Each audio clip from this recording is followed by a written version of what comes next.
Hello tout le monde, j'espère que vous allez bien. Vous l'avez compris dans le titre, j'ai acheté un iPhone reconditionné. Pourquoi? Premièrement par envie, deuxièmement pour récupérer un smartphone secondaire et garder cette expérience iOS Apple puisque je suis constamment sur Android. Ce smartphone, le voici, il est juste dedans et on va découvrir, on va le déballer ensemble et voir un peu dans quel état il se trouve. Mais nous n'allons pas simplement découvrir ce smartphone, je vais vous donner également quelques petits conseils pour bien choisir votre smartphone reconditionné, mais également comment bien vous orienter sur votre choix. Si vous aimez cette vidéo, eh bien c'est simple, mettez un gros pouce bleu, abonnez-vous, activez la petite cloche et n'hésitez pas à aller consulter les autres vidéos sur la chaîne.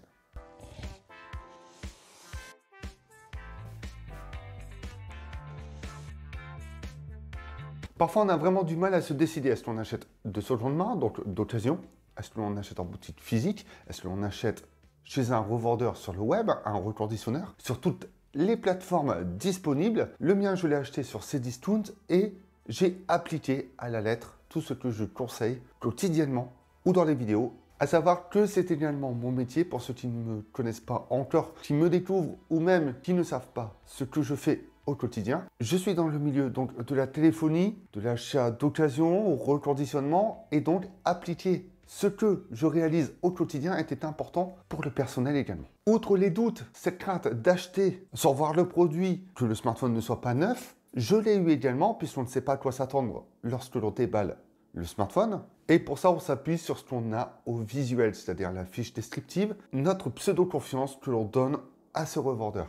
Enfin bref, c'est la première fois que j'achète un smartphone reconditionné sur Cdiscount. Voici mon expérience et voici le smartphone que j'ai acheté. Et mon retour d'expérience. À savoir que cette vidéo n'est pas sponsorisée, je l'ai fait naturellement. Et donc, ne vous attendez pas à de la pub, à un code promo ou quelle que soit d'autres rémunérations pour cette vidéo. Que nenni. Lorsque l'on achète un reconditionné, on a deux possibilités lorsque l'on reçoit le produit. C'est d'avoir un produit dans son emballage d'origine, avec l'accessoire d'origine, ou avec une boîte simple, standard et des accessoires non officiels. J'ai acheté cet iPhone XR en état comme neuf, donc je m'attendais à recevoir soit un smartphone neuf, soit un smartphone reconditionné à l'état neuf, soit un smartphone en parfait état. Et comme dit, je savais très bien que je n'allais pas forcément recevoir les accessoires d'origine, puisque généralement les accessoires d'origine ne sont pas fournis. Lorsque vous choisissez votre grade également, le grade B, donc bon état, attendez-vous à avoir quelques petits clous, quelques petites traces dessus et également pas les accessoires d'origine. C'est encore plus rare. On va passer tout de suite au déballage de cet appareil. Et dans mon cas, j'ai reçu le smartphone plutôt bien emballé dans une boîte en carton simple et le smartphone était protégé dans du papier bulle. Une base quand on reconditionne un smartphone. Il était accompagné d'un câble qui me paraît être un câble officiel. Par contre, l'adaptateur secteur, l'accumulateur, ne l'était pas. Aussi, j'ai eu le petit outil pour ouvrir la carte SIM, mais je n'ai pas eu les écouteurs. Simplement, les écouteurs, lorsque vous achetez un iPhone reconditionné, surtout à partir d'un iPhone 7, c'est très compliqué. Soit les écouteurs soient trop chers, ou soit tout simplement, le reconditionneur ne peut pas en avoir. Encore une fois, ça n'a pas été une surprise pour moi. Pour le prix, je l'ai eu aux alentours de 370 €, ce qui reste un prix ultra raisonnable pour un iPhone XR reconditionné, surtout en parfait état. En 64 Go, je le trouve hyper correct, très propre, nickel, il n'y a rien à dire. Déjà là, le revendeur a bien fait son boulot. Et une fois qu'on a déballé le produit, quelle est la première chose à faire? C'est de le vérifier. Le premier réflexe, c'est de vérifier les griffes, les rayures, les coups. Donc que ce soit sur le cadre, que ce soit sur les bords, la vitre arrière, l'écran. Et j'ai eu cette chance qu'il soit vraiment nickel, sans rien du tout dessus. Et c'est la première chose que vous devez vérifier. Voir si le produit correspond bien à la description et l'état dans lequel il a été décrit. L'autre chose, c'est que sur les smartphones reconditionnés, on a l'IMUI qui est visible sur la boîte. Mais l'IMUI visible sur la boîte est celui interne au smartphone. Je vous avais déjà expliqué que pour trouver un IMUI sur un iPhone, on pouvait regarder sur l'arrière, on pouvait regarder sur le lecteur SIM, mais parfois, ces numéros IMUI ne correspondent pas à celui interne au smartphone. Lorsque vous allumez votre smartphone, eh bien celui qui est sur la boîte et sur votre facture. Vérifier si tous les accessoires sont fonctionnels, voir s'il n'y a pas de traces de colle également visibles au cas où que le smartphone aurait été démonté. Et la dernière chose à faire, la mise en route pour voir s'il est fonctionnel. Autre petite chose, lorsque vous recevez un iPhone, vérifiez bien si Face ID ou Touch ID est fonctionnel. Puisque si l'écran a été changé et que cet écran n'est pas certifié par Apple, il se peut que l'un des deux ne fonctionne pas. Et si ce n'est pas indiqué dans la description, ça sent un petit arnaque. Ensuite, on vérifie les informations du smartphone. Alors, sur l'iPhone 10R que j'ai reçu, je n'ai aucune information derrière.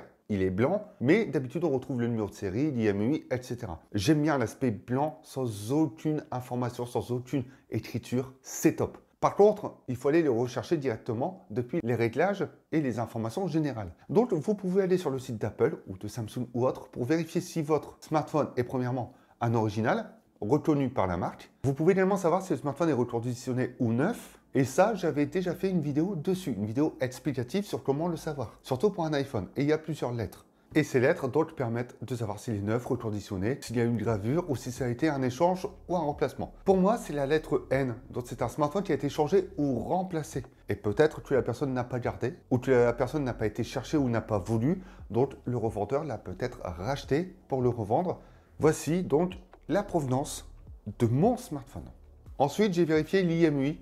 Il y a plusieurs sites pour ça. Il y en a des gratuits, il y en a des payants. Savoir s'il a été blacklisté ou non pour vous rassurer et savoir si le smartphone est bien utilisable. Le plus important, c'est la capacité batterie. Voir si la capacité batterie correspond bien à l'annonce. Si c'est du parfait état, ça doit être entre 90 et 100%. Si on est sur du bon état, on est en dessous de 90%. Généralement, c'est entre 85 et 90. Dans mon cas, c'était 100% de capacité et ça reste donc pour le moment respecté de A à Z. Et pour l'instant, cette description est simplement conforme à ce que j'ai acheté.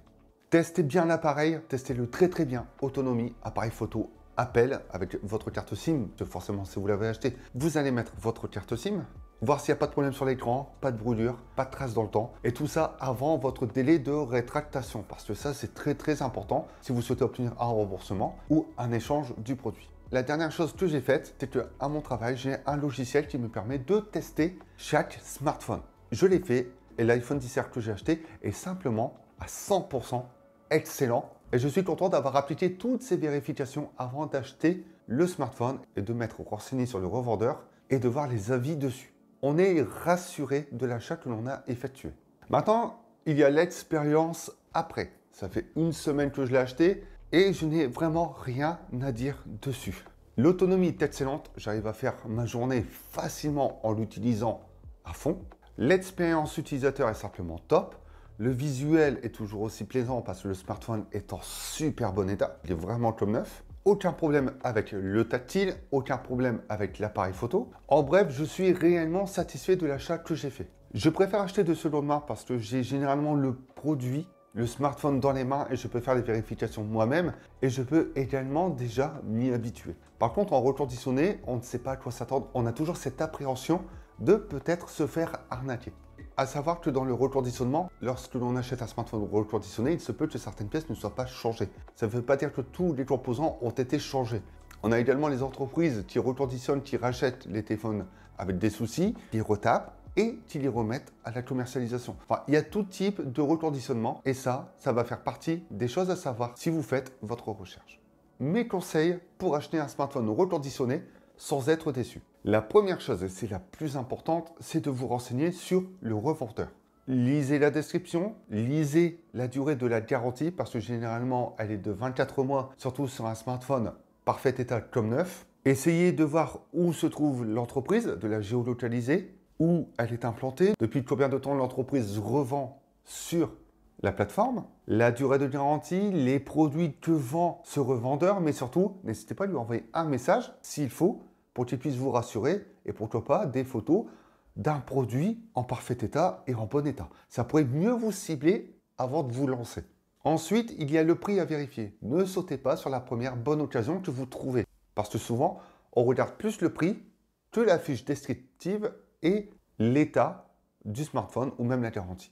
Prenez le temps de bien rechercher sur plusieurs plateformes, sur plusieurs sites, le prix moyen de revente, voir combien certains le revendent, où vous pouvez faire votre bonne affaire. Si j'ai regardé, aux alentours, ça se vend dans les 400 € dans cet état-là. Donc, je ne suis pas trop en dessous des prix reconditionnés habituels. Je trouve même que c'est plutôt bon, même si parfois il y a un peu en dessous. Simplement pour vous dire, avant de faire une bonne affaire, il faut vérifier et se renseigner.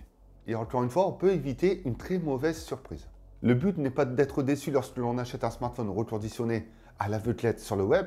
Le but est d'être satisfait et de pouvoir l'utiliser rapidement.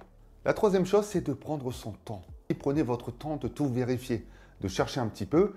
Vous n'êtes pas dans l'urgence, même s'ils vous font un smartphone du jour au lendemain. Vous pouvez faire quelques jours avec votre smartphone cassé. Tant que vous recevez les appels, vous pouvez lire vos messages ou être joignable, puisque c'est le plus important d'un téléphone. Rassurez-vous en vous disant que le but est d'investir dans un smartphone durable et pas un smartphone de besoin, de nécessité. Faites bien attention à l'état, au grade des smartphones. Souvent, c'est simplement dit comme neuf, mais en dessous de comme neuf, ça peut être indiqué de très très légères rayures. Alors que certains indiquent bien que comme neuf, le produit n'a aucune trace. Vérifiez bien l'état, savoir dans quel état vous allez recevoir votre smartphone, s'il a des clous, des rayures, etc.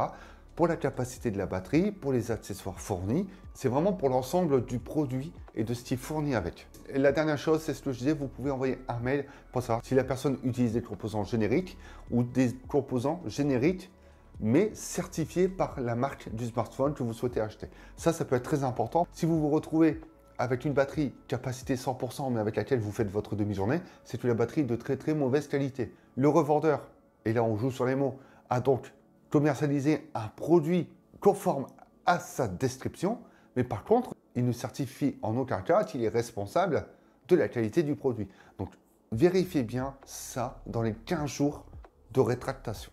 Je pense avoir fait le tour et avant de vous lancer, appliquez bien chaque chose. Prenez votre temps. Le but est d'être satisfait de votre achat et de ne pas se dire « bon, tant pis, je fais avec ». Non, pas du tout. Qu'importe le prix que l'on met dans un objet, il faut être satisfait de ce que l'on achète. Prenez votre temps, fouinez un petit peu, vérifiez le maximum d'informations et je pense que vous devriez être au point pour votre prochain achat de smartphone reconditionné. J'espère que cette vidéo vous a plu et si c'est le cas, n'hésitez pas à laisser un commentaire en me disant ce que vous en avez pensé. Et j'aimerais savoir si vous avez déjà acheté un smartphone reconditionné et ce que vous en avez pensé.